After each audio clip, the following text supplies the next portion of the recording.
स्वागत है। आज हम जरा भारत में गाड़ियों पर जो नए जीएसटी नियम आए हैं उनको और कीमतों पर उनके असर को थोड़ा गहराई से समझने की कोशिश कर रहे हैं। हमारे पास जो जानकारी है उसमें अलग अलग कार कंपनियों मॉडलों के हिसाब से टैक्स कैसे बदला है, कीमतें कितनी ऊपर नीचे हुई हैं, इसका पूरा ब्यौरा है। तो मकसद यही है कि इन नए नियमों को थोड़ा आसान भाषा में समझें और देखें कि भाई अलग अलग तरह की कार खरीदने वालों के लिए इसका मतलब क्या निकलता है। बिल्कुल, और ये देखना काफी दिलचस्प होगा कि टैक्स के इस नए स्ट्रक्चर से कार बाजार पर असर पड़ कैसे रहा है, खासकर पेट्रोल, डीजल, हाइब्रिड और हाँ, इलेक्ट्रिक गाड़ियों के जो अलग अलग सेगमेंट हैं उनमें काफी हलचल सी दिख रही है। तो सबसे पहले शुरू करते हैं, ये नए जीएसटी नियम आखिर हैं क्या? ऐसा लग रहा है कि छोटी कारों के लिए कुछ बड़ा हुआ है। हाँ, नियम अब काफी साफ कर दिए गए हैं। देखिए, जो छोटी कारें हैं, मतलब जिनकी लंबाई 4 मीटर या उससे कम है और इंजन पेट्रोल में 1200 सीसी तक या डीजल में 1500 सीसी तक, उन पर अब लगेगा सिर्फ 18%। सिर्फ 18%? पहले कितना था? सीधा 18%। ये तो बहुत बड़ी कटौती है। तो कीमतों में कितना फर्क आ सकता है इससे? हाँ, आंकड़े अगर देखें तो इन छोटी बजट वाली कारों की कीमतों में करीब करीब 40,000 रुपए से लेकर 80,000 रुपए तक की कमी आ सकती है। ये वाकई उन खरीदारों के लिए एक बड़ी राहत की बात है जिनका बजट थोड़ा टाइट रहता है। बिल्कुल। अच्छा, और जो बड़ी गाड़ियां हैं, मेरा मतलब सिडान हो गई, एसयूवीज हो गई, उनके लिए क्या है? यहाँ भी अब एक तरह की सिंप्लिसिटी एक रूपता लाई गई है। छोटी कारों को छोड़ दें तो बाकी जितनी भी पेट्रोल और डीजल कारें हैं या एसयूवीज हैं, साइज चाहे जो भी हो, वो सब आप सीधे 40% जीएसटी के दायरे में आ गई हैं। अच्छा, सब 40%? पहले तो इनमें भी अलग अलग रेट्स थे ना? हाँ, पहले तो काफी कंफ्यूजन था। 43%, 45%, 50%, कुछ पर तो शायद उससे भी ज्यादा टैक्स बन जाता था सेस मिलाकर। तो यहाँ भी कमी तो आई है, बेशक प्रतिशत उतना बड़ा ना लगे। कीमतों पर इसका क्या असर पड़ेगा, कुछ अंदाजा? अनुमान ये है कि इन बड़ी गाड़ियों की कीमतों में करीब 60,000 से लेकर 3 लाख रुपए तक की कमी आ सकती है। ये अपने आप में काफ़ी महत्वपूर्ण है, खासकर जो मिड साइज और बड़ी एसयूवीज और सेडान का सेगमेंट है, जहां कंपटीशन बहुत है। बिल्कुल। और हाइब्रिड गाड़ियां, आजकल उनकी भी काफी बातें होती हैं। हाइब्रिड्स को भी इसी 40% वाले ब्रैकेट में रखा गया है। पहले उन पर करीब 43% के आसपास टैक्स लगता था। तो हाइब्रिड्स में भी आप कह सकती हैं कि 30,000 से 1.5 लाख रुपए तक की कीमत में कमी देखी जा सकती है। लेकिन एक मिनट, इलेक्ट्रिक गाड़ियों ईवीज का क्या हुआ? हाँ, ये दिलचस्प बात है। ईवीज पर जो पहले 5% जीएसटी लगता था, वो वैसा का वैसा ही है। उसमें कोई बदलाव नहीं किया गया है। और सबसे अहम बात जो शायद पूरी इंडस्ट्री पर लागू होती है, अब किसी भी तरह की कार पर कोई सेस नहीं लगेगा। सेस हट गया पूरी तरह से? जी हाँ, बिल्कुल। ये सेस जीएसटी के ऊपर लगता था, एक एक्स्ट्रा टैक्स था, और इसका हटना खासकर जो महंगी गाड़ियां हैं उनकी कीमतें कम करने में एक बहुत बड़ा फैक्टर है। अच्छा, तो ये तो बड़ी बात है। ईवीज सबसे कम टैक्स ब्रैकेट 5% में तो है, पर उनकी कीमतें अभी और कम नहीं हुई। शायद सरकार कुछ और सोच रही है। खैर, अब जरा कुछ खास कंपनियों और मॉडलों पर आते हैं। मारुति सुजुकी से शुरू करते हैं। भारत की सबसे बड़ी कार कंपनी है, उनकी तो ज्यादातर बिक्री छोटी कारों से ही होती है। क्या असर हुआ होगा? हाँ, बिल्कुल सही पॉइंट है आपका। मारुति की जो पॉपुलर छोटी कारें आप देखिए, Alto K10, Wagon R, Swift, Baleno, Dzire, ये सब अब 18% जीएसटी दायरे में है। तो इससे ये गाड़ियां 40,000 से 70,000 तक सस्ती हो सकती हैं। ये उनके मास मार्केट सेगमेंट को तो और मजबूती देगा ही। और उनकी जो थोड़ी बड़ी गाड़ियां हैं जैसे ब्रेजा, अर्टिगा। हाँ, वो भी। अब ब्रेजा, अर्टिगा, XL6, जिमनी जैसी गाड़ियां भी 40% ब्रैकेट में आ गई हैं। तो उन पर भी 80,000 रुपए से लेकर 1.5 लाख तक की बचत हो सकती है। तो हो सकता है अब वो अपने ग्राहकों को अपग्रेड करने के लिए भी थोड़ा पुश करें। और उनकी हाइब्रिड्स, ग्रैंड विटारा हाइब्रिड और इन्विक्टो हाइब्रिड, ये भी अब 40% जीएसटी पर आ गई हैं। तो इनमें भी 1 लाख से 1.5 लाख तक की कमी आने की उम्मीद है। ये हाइब्रिड्स को थोड़ा और आकर्षक बना सकता है। अब Hyundai की बात करें, उनका पैटर्न कैसा दिख रहा है? क्या वो भी मारुति जैसा ही है? काफी हद तक वैसा ही है। उनकी छोटी गाड़ियां देखिए, i10 नियोस, एक्स्टा, ऑरा और जो सब 4 मीटर वेन्यू है, ये सब 18% जीएसटी के दायरे में आने से 50,000 से 80,000 तक सस्ती हो जाएंगी। लेकिन उनकी जो ज्यादा बिकने वाली एसयूवीज हैं, जैसे क्रीटा, एल्काजार या फिर सेडान वर्ना और बड़ी एसयूवी टुक्सॉन, ये सब 40% जीएसटी के कारण 1 लाख से 2 लाख तक सस्ती हो सकती हैं। क्रीटा के लिए ये बड़ी बात है। हाँ, क्रीटा तो बहुत दिखती है। और उनके ईवीज का क्या? आयोनिक 5 और कोना ईवी? वो जैसा हमने पहले बात की, ईवीज पर 5% जीएसटी बना हुआ है, तो आयोनिक 5 और कोना ईवी की कीमतों में कोई बदलाव नहीं होगा। और यही पैटर्न आपको दूसरी कंपनियों में भी दिखेगा, जैसे टाटा मोटर्स में। हाँ, टाटा मोटर्स आजकल तो काफी चर्चा में रहते हैं, ईवीज को लेकर भी और एसयूवीज को लेकर भी। बिल्कुल। टाटा की जो छोटी कारें हैं, टियागो, टिगोर, अल्ट्रॉस, पंच, इनके जो पेट्रोल, सीएनजी या डीजल मॉडल है, वो 18% जीएसटी के साथ 40,000 से 70,000 सस्ते हो रहे हैं। लेकिन उनके असली कहानी शायद एसयूवीज में है। नेक्सॉन, पेट्रोल डीजल वाली, हरियर, सफारी, ये सब अब 40% जीएसटी दायरे में आ गई हैं। तो इन पर 1 लाख से 2 लाख रुपए तक की कमी आएगी। ये उन्हें हुंडई क्रीटा, किया सेल्टॉस जैसी गाड़ियों के मुकाबले और मजबूत पोजीशन में लाता है। नेक्सॉन पेट्रोल डीजल सस्ती हो गई, लेकिन टाटा के ईवीज का क्या? Tiago EV, Nexon EV. उनकी कीमतें वैसी ही रहेंगी, क्योंकि वो तो पहले से ही 5% जीएसटी पर थे। अच्छा, तो यहाँ एक दिलचस्प सिचुएशन बन रही है। मतलब पेट्रोल डीजल नेक्सन सस्ती हो गई, पर नेक्सन ईवी की कीमत वही रही। देखना होगा ग्राहक इसको कैसे लेते हैं। हाँ, ये देखने वाली बात होगी। अब महिंद्रा की बात करते हैं। वो तो खासकर अपनी डीजल एसयूवीज के लिए जाने जाते हैं। उन पर क्या असर हुआ है? यहाँ तस्वीर थोड़ी मिली-जुली सी है। उनकी जो कॉम्पैक्ट गाड़ियां हैं, जैसे बोलेरो, बोलेरो नियो और नई वाली XUV 3XO, ये अब 18% दायरे में आने से और किफ़ायती हो गई हैं। मतलब 50-80 हज़ार रुपए सस्ती।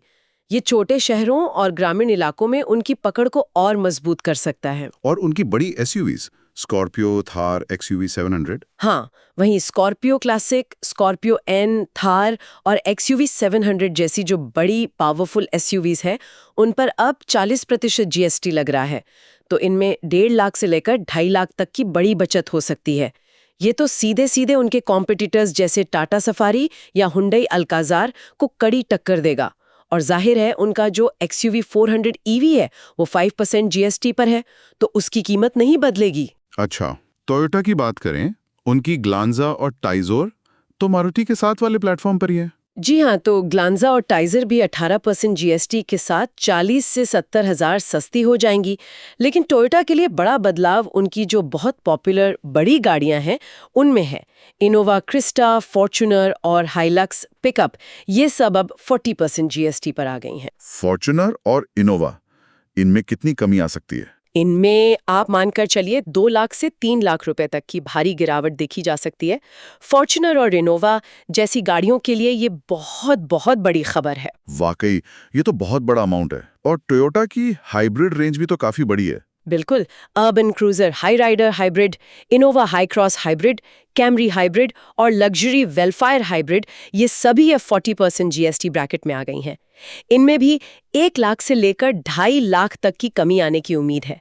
ये हाइब्रिड सेगमेंट को तो निश्चित रूप से और बूस्ट देगा, क्योंकि टोयोटा इस टेक्नोलॉजी में मार्केट लीडर मानी जाती है। सही कहा। अच्छा, किया का क्या हाल है? उनकी सेल्टोस और सोनेट भी काफी पॉपुलर है। हाँ, उनकी जो सब कॉम्पैक्ट एसयूवी है सोनेट, वो 18% जीएसटी के दायरे में आने से 50,000 से 80,000 सस्ते होगी। जबकि सेल्टोस, कार्निवल और कार्निवल जैसी जो बड़ी गाड़ियां हैं, वो 40% जीएसटी पर आने से 1,50,000 से 2.5 लाख रुपए तक सस्ती हो सकती हैं। और उनके ईवीज, EV6 और जो आने वाली EV9 है, उनकी कीमतें 5% जीएसटी के कारण वैसी ही रहेंगी, उनमें कोई बदलाव नहीं।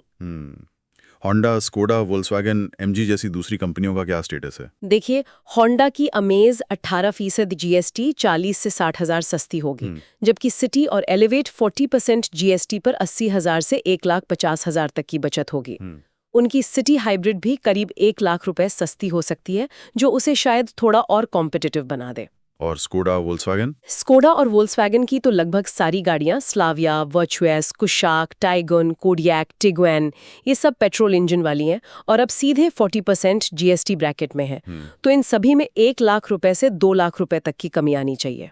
और MG? MG की हेक्टर, एस्टर, ग्लॉस्टर जैसी एसयूवीज 3.5 लाख रुपए सस्ती होंगी, जबकि उनके ईवीज, कॉमेट और ZS EV की कीमतें नहीं बदलेंगी।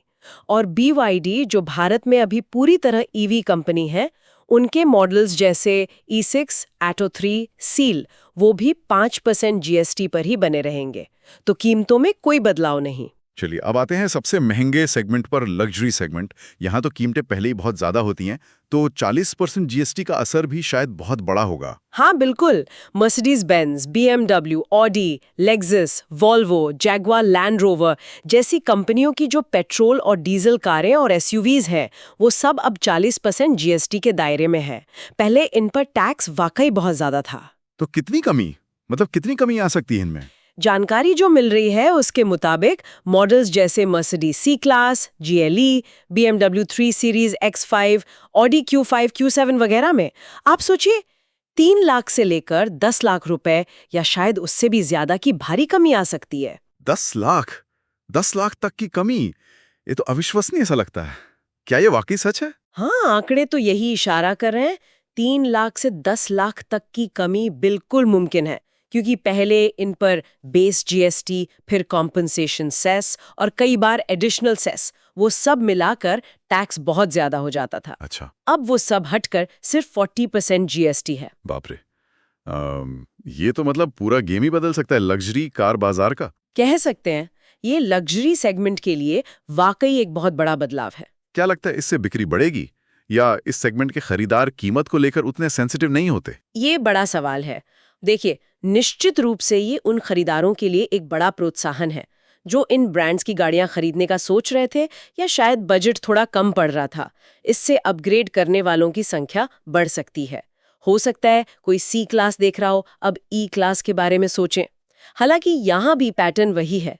इनके जो इलेक्ट्रिक मॉडल्स हैं जैसे Mercedes EQS, BMW iX, Audi Q8 e-tron वगैरह, उनकी कीमतों पर कोई असर नहीं पड़ेगा। क्यों? क्योंकि वो तो पहले से ही सबसे कम यानी 5% GST ब्रैकेट में थे। अच्छा, समझा। तो अगर हम पूरी बात को समेटें, तो खरीदारों के लिए टेक अवे क्या है? मतलब मुख्य बातें क्या ध्यान में रखनी चाहिए? हाँ, इसे हम ऐसे देख सकते हैं मोटे तौर पर। पहला, जो बजट छोटी कारें हैं या कॉम्पैक्ट SUVs, जी, वो खरीदना अब 40,000 से 80,000 तक सस्ता हो गया है। ठीक है। दूसरा, जो मिड साइज SUVs हैं, सेडान हैं या हाइब्रिड गाड़ियां हैं, उन पर अब 1 लाख से 2.5 लाख तक की बचत हो सकती है। ये भी काफी है। तीसरा, लग्जरी पेट्रोल डीजल SUVs और सेडान खरीदना अब बहुत सस्ता हो गया है, 3 लाख से 10 लाख तक की बचत। और चौथा, इलेक्ट्रिक गाड़ियां यानी EVs, उनकी कीमतें भले ही कम ना हुई हों, पर वो 5% GST के साथ सबसे कम टैक्स वाले सेगमेंट में बनी हुई हैं। ये लंबी अवधि में फायदेमंद हो सकता है। तो संक्षिप्त में कहें तो सेस का हटना और GST दरों में बदलाव, इन दोनों ने मिलकर लगभग हर सेगमेंट में पेट्रोल, डीजल और हाइब्रिड गाड़ियों को सस्ता कर दिया है, सिवाय EVs के। तो ये निश्चित रूप से उन लोगों के लिए बहुत बड़ी खबर है जो कार खरीदने की प्लानिंग कर रहे थे। बाजार में मांग पर इसका क्या असर पड़ेगा, ये देखना वाकई दिलचस्प होगा। हाँ बिल्कुल, खासकर ये देखना होगा कि अलग-अलग फ्यूल टाइप के बीच जो संतुलन है वो कैसे बदलता है। क्या लोग अब बड़ी पेट्रोल, डीजल SUVs या हाइब्रिड्स की तरफ ज्यादा जाएंगे क्योंकि वो अब काफी सस्ती हो गई हैं, या फिर EVs अपनी कम टैक्स दर और भविष्य की टेक्नोलॉजी के वादे के बावजूद बिना कीमत में कमी के थोड़ी सी पिछड़ जाएंगी? ये एक बड़ा सवाल है। बिल्कुल, और यहीं पर हम आज की इस बातचीत को रोकते हुए एक सवाल या एक विचार सबके लिए छोड़ जाते हैं कि कीमतों में इस बड़े बदलाव के बाद क्या खरीदारों की पसंद, उनकी प्राथमिकताएं बदलेंगी? क्या पेट्रोल डीजल गाड़ियों का सस्ता होना EVs की तरफ जो रुझान बढ़ रहा था उसे धीमा कर देगा, या फिर लोग भविष्य को देखते हुए, रनिंग कॉस्ट को देखते हुए कम टैक्स दर वाली EVs को ही चुनेंगे, भले ही आज खरीदने में वो थोड़ी महंगी लगे? और हाइब्रिड्स जो अब थोड़ी सस्ती हुई हैं, क्या वो पेट्रोल डीजल और पूरी तरह इलेक्ट्रिक के बीच का वो स्वीट स्पॉट बनकर ज्यादा लोकप्रिय होंगी? इस पर सोचने के लिए वाकई बहुत कुछ है।